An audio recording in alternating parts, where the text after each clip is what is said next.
The day's other headlines begin in Russia, where President Vladimir Putin held his annual year-end press conference.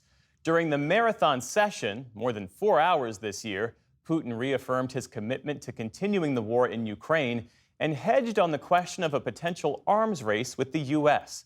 Stephanie Tsai reports. An annual glimpse into the mind of Russia's strongman, complete with Cold War-era missile threats and denials that any of his policies have failed, including in Syria. That's despite the recent ouster of Syrian President Bashar al-Assad, who Putin backed during the 14-year civil war and who was forced to flee to Russia. Putin said he has yet to meet with Assad.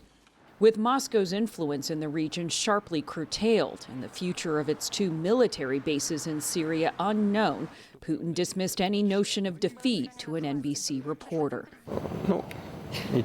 You and those who pay your salaries would like to present everything that is happening in Syria as some kind of failure, a defeat for Russia. I assure you it is not true. We maintain relations with all the groups that control the situation there, with all the countries in the region. The overwhelming majority of them tells us that they would be interested in keeping our military bases in Syria. I don't know. We'll have to think about it. The Russian president also vowed to continue the war in Ukraine, agreeing to come to the negotiating table only if Ukraine submits to concessions. We are ready to negotiate, but the other side needs to be ready for both negotiations and compromises. Russia has captured over 26,000 square miles of Ukrainian territory since the launch of its full-scale offensive nearly 3 years ago. Ukraine has struggled to keep up with Russia's onslaught of manpower. Today, Ukraine launched 6 U.S.-made ATACMS and 4 British Storm Shadow missiles into Russia's Rostov region, almost all of which Russia said were shot down.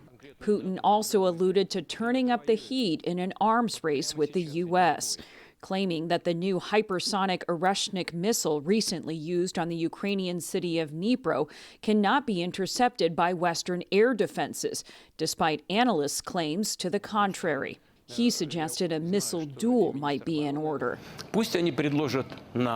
How about they propose to us to conduct some kind of technological experiment, a high-tech duel of the 21st century? Let them name some object, let's say in Kiev. Concentrate all their air defense and missile defense forces there, and we will hit it with Oreshnik and see what happens. We are ready for such an experiment.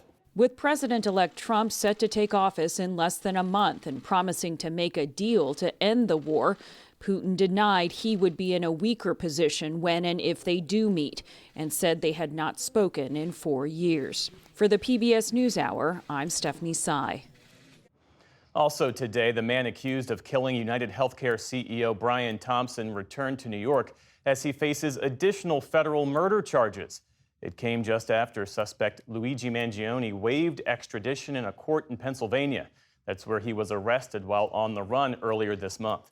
Mangione was flown back to New York City this afternoon, where he'd already been indicted on state charges. He was taken to a federal court to face charges including 2 counts of stalking, 1 count of murder, plus a firearms offense. Manhattan's district attorney said that the state and federal cases could proceed simultaneously. As we allege, the defendant in that case brazenly shot Mr. Thompson twice in Midtown Manhattan. It was targeted, premeditated, and meant to sow terror. Speaking generally, we've had state prosecutions and federal prosecutions proceed as parallel matters, and we're in conversations with our law enforcement counterparts. One of Mangione's federal charges, murder by firearm, includes the possibility of the death penalty. Prosecutors have not said whether they'd seek that punishment. In Madison, Wisconsin, new details are emerging about the shooting this week at Abundant Life Christian School. Authorities say the 15-year-old suspect, who's accused of shooting and killing 2 people before shooting herself, brought 2 handguns with her to school that day. The individual had also been in contact with a man in California who authorities say was plotting a separate shooting at a government building. Earlier this week, a California judge issued a restraining order requiring him to turn in his weapons. And we're learning the identities of the victims. They are 14-year-old Ruby Patricia Vergara, who had attended Abundant Life since kindergarten, and 42-year-old Erin Michelle West, a teacher at the school. 2 other students are still in critical condition. Amazon workers at 7 facilities across the nation walked off the job this morning. They're aiming to pressure the retailer into contract negotiations during this busy holiday rush. The strikes are taking place at 7 Amazon warehouses in California, Illinois, New York, and Georgia.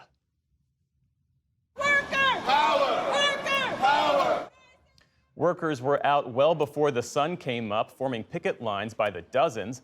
They're demanding higher pay, better benefits, and safer working conditions. And they acknowledge that the timing could affect customers. We don't want this to be something that makes the customers suffer. We want everybody to have a great Christmas, but we feel like Amazon has forced us into this. So whatever impacts we have, whatever packages are late, I just want everyone out there to remember that this is because Amazon's refusing to come to the bargaining table. Amazon says the strikes will not affect its operations during the holiday period. Nearly 200 tons of food, water, and other aid arrived by Navy ship today to the devastated islands of Mayotte, 5 days after a massive tropical cyclone tore through the French territory. The deliveries coincided with a visit from French President Emmanuel Macron. At least 31 people are confirmed dead and more than 200 critically injured, but authorities fear the death toll is actually much higher. Reactions to Macron's visit were mixed, with some demanding more help. Mayotte doesn't necessarily need your presence, but what Mayotte needs is your help, your support. What you spent in coming here from Paris to Mayotte would be better if you had used it to help the population.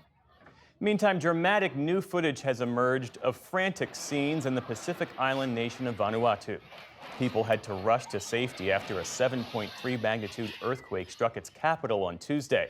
At least 10 people have been confirmed dead so far. That number is expected to rise as search crews from Australia, New Zealand, and France search through the rubble. The UN says nearly 1,000 people have been displaced. On Wall Street today, stocks ended mostly unchanged after yesterday's sell-off. The Dow Jones Industrial Average just barely managed to end in positive territory, adding 15 points. The Nasdaq slipped by nearly 20 points. The S&P 500 was little changed on the day. And we have a follow-up to a story we brought you last week. The oldest known complete stone tablet of the Ten Commandments has sold at auction for more than $5 million. The auction house Sotheby's had expected more like $1 to $2 million. The 155-pound marble slab is inscribed with the commandments in Paleo-Hebrew script and is believed to be about 1,500 years old. The buyer, who remained anonymous, plans to donate it to an Israeli institution. Still to come on the NewsHour, Georgia's district attorney is disqualified from the Trump election interference case. The legal tactics President-elect Trump is using against media outlets, and how researchers are trying to get people to rethink addiction as a brain disorder. This is the PBS NewsHour from the David M. Rubenstein Studio at WETA in Washington, and in the West from the Walter Cronkite School of Journalism at Arizona State University.